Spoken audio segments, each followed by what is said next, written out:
Why, hello everybody, it is Kyle from Unboxed Autos. We're really excited to be here today with my buddy Eric Stafford, a car expert, that's what they call him. Sure. And we're here in the 2023 Mazda CX-9 Carbon Edition, which you know you're someone special if you are driving the Carbon Edition CX-9. They don't just let anybody get these CX-9s. This is very exclusive.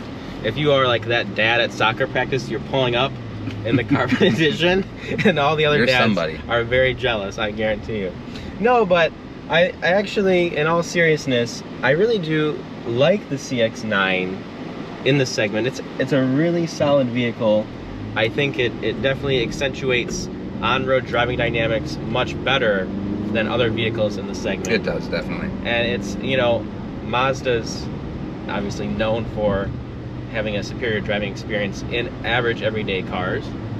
I think that does come through here on the CX-9 for sure. It's very cohesive. I feel like that's, some people describe it as like, oh, the CX-5, the CX-9, they're fun to drive. I wouldn't necessarily say they're fun to drive as much as I would say that they just feel like more upscale. Everything's connected. The steering's well weighted, brake pedal's got a good feel.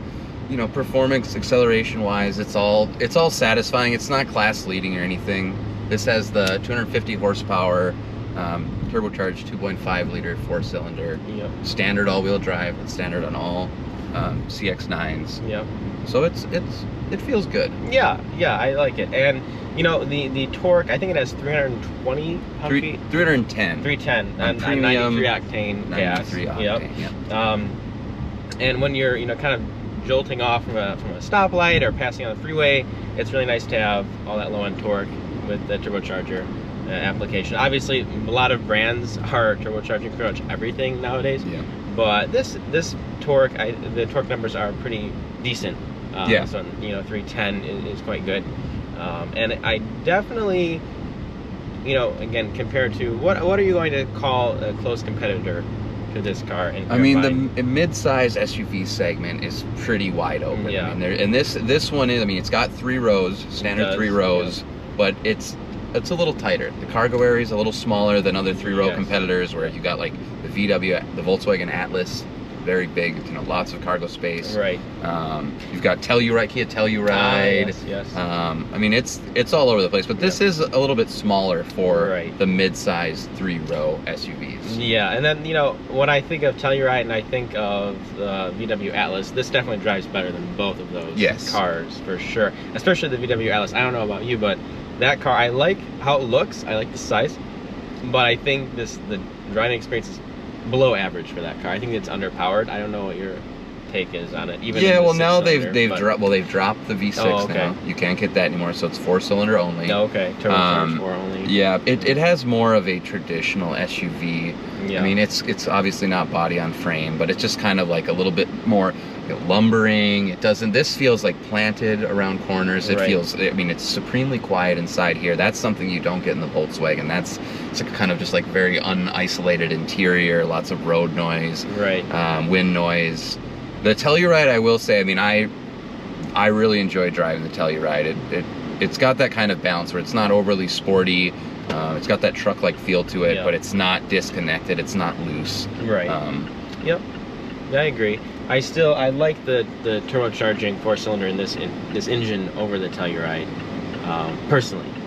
Yeah, I mean, there's a little bit more power. I know more horsepower from the V6 and the Telluride. I think it's better. It's more adept at towing, you know, which I think the tow rating in this is 5,000, that's pretty much tops. And I wouldn't even want to honestly probably tow 5,000 pounds. Yeah, but like it can do it. It definitely can. And I didn't look. I'm not sure what fuel economy is for this. Yeah. But again, you're spending it on premium if you want the full output, which it's not. I don't think Telluride, that's something, or the Atlas. They just run on. Yeah. You know. Yeah, and I think that actually the power numbers, if you're using regular unleaded, it drops a fair amount of power. I think it's like 20-something horsepower it drops. And it's hard to always, you know, you talk about power numbers, but you got to consider the weight of the vehicle. Yeah. You know, you might have more power, but you got a heavier vehicle, so that kind of offsets. And I think what Mazda does really good is that like initial throttle tip in. It feels responsive. It doesn't, you know, it's a 6-speed automatic, which is I can't think of another, you know, modern vehicle that has a 6-speed. They're all 8 speeds, 9 speeds, 10 speeds, and this, you know, Mazda's still working with the 6-speed, but it honestly works well. It's, you know, I don't think you put it in sport mode yet since we've been driving, but it keeps it on, the engine on boil. You don't feel like you're merging on the highway, and you don't have enough power to keep up with traffic. So it's really not anything that's a deal breaker for me, even though, you know what I mean? It's just something where some people might not find it as desirable as a V6 or something, because they just have these kind of outdated views. And I guess the only thing I dislike about this engine is it is a bit noisy and whiny when you're getting on the throttle, which is going to, you know, obviously be something that happens a lot of times with a smaller displacement, especially that's cylinder. Exactly. But I feel like the noise isn't super well isolated. But I mean, I'll do, you know. I mean, maybe what do you think? Maybe I'm being a bit. I think if we're nitpicking, you can definitely hear it, and that's just a byproduct of the 4 cylinders. They're going to be a little buzzier. But I do think that if you look at it across the segment, this is going to be, you know, Mazda playing in that weird, not premium, but it looks premium, and it can be kind of called premium, which is its own weird, you know, what's premium, what's luxury. But I think really, I put it against mainstream competitors. You know what I mean? Same price, similar price point as all of those. And it is moving up a little bit. I think for 2023, it's now the base model is it's over 40,000. It's right at 40,000. This one, the sticker price was 44,000 and change. You know what I mean? So you're climbing up there, but you are getting a larger SUV. You can have a small family with this. Yeah, and we also have a lot of creature comforts. We have cooled seats. Always nice. We have the distance guided cruise control right here, which is a nice feature to have. I really do like the 12-speaker premium Bose audio system. I feel like Mazda and Bose always do a really nice job at coming up with nice sound profiles in through their speaker systems. Oh, you're the audiophile. You know more about that. Yeah, I don't have a and so it's I really like it. It's really good. But you know, honestly, too, I'm trying to think. I definitely like it a lot more than the Telluride premium audio system for sure. And it's a Harman Kardon system. Yes, it's fine, but it's not that great. This is definitely better. I think Rockford. Who is it? Who does Nissan. Volkswagens? Volkswagens is it Beats? Is it Beats premium audio? I think it was Beats, and I honestly, I feel like they have a Harman Kardon now, because I know that's the supplier for Audi. I always thought it was Rockford Fosgate or whoever that one was. And I know some brands have like multiple systems that you can, usually that's luxury brands where they have like, you can get Powers and Wilkins, you can get Harman Kardon, they have multiple like steps up. Right. But regardless, the Volkswagen Atlas was pretty good as well. I do remember that sound system being quite good. But anyway, this is really nice too. I like the speaker grills. You can sort of see up here on the top here. It just says Bose. Nice little rings. Nothing crazy. Just a nice little accent. Not in your face. Reminds you you've got the fancier system. Exactly. People recognize Bose. It's Bose. It's Bose. It's Bose. Maybe you have bad kids, and this is like, you know what, kids. We're getting the CX-9 because Dad likes to drive it, but you guys are gonna have to suffer. You're not grounded. You're not grounded. You're just not. You don't get to sit. You have to sit in the back. You have to sit in the far back. Yeah. So you're probably a spoiled little brat too. You know, talking about competitors, I think it's okay. You know, somewhat the domestic version of this is Buick. Because I feel like they're trying to be Mazda in their own way of like, we talk about this super like kind of obscure like premium, like what does that even mean? Like it's such a weird like markety term, but you see like Buick trying to be more like a Cadillac Junior, if you even will, if you want to compare put Cadillac in the, you know, luxury grade, if you will, which they are a luxury brand like historically, but I don't think they live up to luxury expectations. Cadillac's a performance brand if what they do well. Yes. You know? But that's kind of beside the point. Like Buick is this brand that wants to have an elevate. They want to be in that position above mainstream. Mazda does that really well, and I don't think that they should try too hard to climb into the full luxury space, because then, you know, that's a harder comparison in my mind. Yes. And I know that the CX-90, the top trim level of the CX-90, I think approaches, is it $55,000 or $60,000? And to me, which is getting really expensive? I feel like at one point it was, but now I'm like, for a couple of years now, you've been able to spec a Ford Explorer ST for like 65. Yes, that's true. Look at all the GM stuff. Yeah. You can get Blazers that are like pushing 50,000, and they don't even have 3 rows. So, yeah. So I mean, and that engine is crazy. I think it has a really excellent powertrain. Which one's that? The CX-90's more performance. Oh, the straight six, yeah. It makes like 369 torque, I think. Not to besmirch the name of the CX-90, but I will say, having recently driven one, it was the top trim. I didn't feel that much of a difference in the powertrain, like as far as power delivery. It sounded a little better. It was definitely smoother, just like by nature of the straight six. Yeah. But it didn't feel that much punchier. It didn't.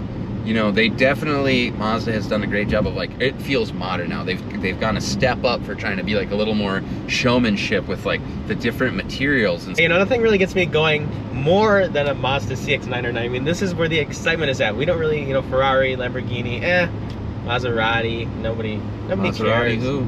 Maserati who? If you're driving a Mazda, CX-9 Carbon Edition, you just simply don't care about what anybody else is doing, because you are at the pinnacle yourself. You are the pinnacle. They look at you and they think, what does he do?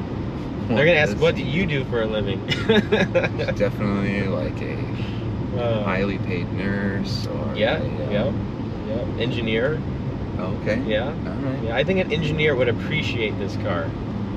I feel like no matter what like salary you make or what bracket you're in, tax bracket you're in, I feel like everyone will be like, this is a well put together car. It's impressive, it looks good. Like, that's the thing about it, is no one's gonna be like, well, you can nitpick things, but there's nothing glaring that stands out that like issues with this vehicle, in my opinion. All right, we've just engaged sport mode. Wow, oh my god, the difference is incredible. You feel that? Right away. Holy cow, everything's changed. It's become a Corvette. Is this a Transformer? It's become a Corvette. The 4-cylinder has turned itself into 8 cylinders. When this came out, oh yeah, baby. Oh yeah. Eyeballs in the back of my head. No, it is pretty good though, and honestly, what the sport mode really does is it enhances the throttle response, makes it a little bit quicker. I'm trying to see if I notice a difference in the weighted of the steering. Let's see. Yes, the steering does become more responsive. The weight remains the same, but the level of responsiveness and sensitivity is increased. So, yeah.